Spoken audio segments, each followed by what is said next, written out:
ಕರ್ತವ್ಯ ಸಂದರ್ಭದಲ್ಲೇ ಖಾಸಗಿ ಬಸ್ ಚಾಲಕನಿಗೆ ಲೋ ಬಿಪಿಯಾಗಿ ನಿಯಂತ್ರಣ ಕಳೆದುಕೊಂಡು ಬಸ್ ಡಿವೈಡರ್ ಏರಿದ ಘಟನೆ ದೇರಳಕಟ್ಟೆ ಖಾಸಗಿ ಆಸ್ಪತ್ರೆ ಮುಂಭಾಗದಲ್ಲಿ ಇಂದು ಸಂಭವಿಸಿದೆ.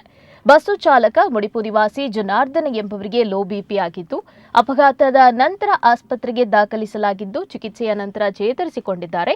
ಇನ್ನು ಘಟನೆಯಲ್ಲಿ ಪ್ರಯಾಣಿಕರೆಲ್ಲರೂ ಸಣ್ಣಪುಟ್ಟ ಗಾಯಗಳೊಂದಿಗೆ ಪಾರಾಗಿದ್ದಾರೆ. ಮುಡಿಪು ಮಂಜನಾಡಿಯಿಂದ ಮಂಗಳೂರು ಕಡೆಗೆ ತೆರಳುತ್ತಾ ಇದ್ದಂತಹ ಸಮಯದಲ್ಲಿ ಈ ಒಂದು ಅವಘಡ ಸಂಭವಿಸಿರುವಂತದ್ದು. ಘಟನೆಯಿಂದ ದೇರಳಕಟ್ಟೆ ತೊಕ್ಕೊಟ್ಟು ನಡುವೆ ವಾಹನ ಸಂಚಾರದಲ್ಲಿ ವ್ಯತ್ಯಯ ಕೂಡ ಉಂಟಾಗಿತ್ತು. ಇನ್ನು ಘಟನೆಯಿಂದ ಬೀದಿ ದೀಪಗಳಿಗೆ ಕೂಡ ಹಾನಿಯಾಗಿದೆ. ಮಂಗಳೂರು ದಕ್ಷಿಣ ಸಂಚಾರಿ ಪೊಲೀಸ್ ಠಾಣೆಯಲ್ಲಿ ದೂರು ದಾಖಲಾಗಿದೆ.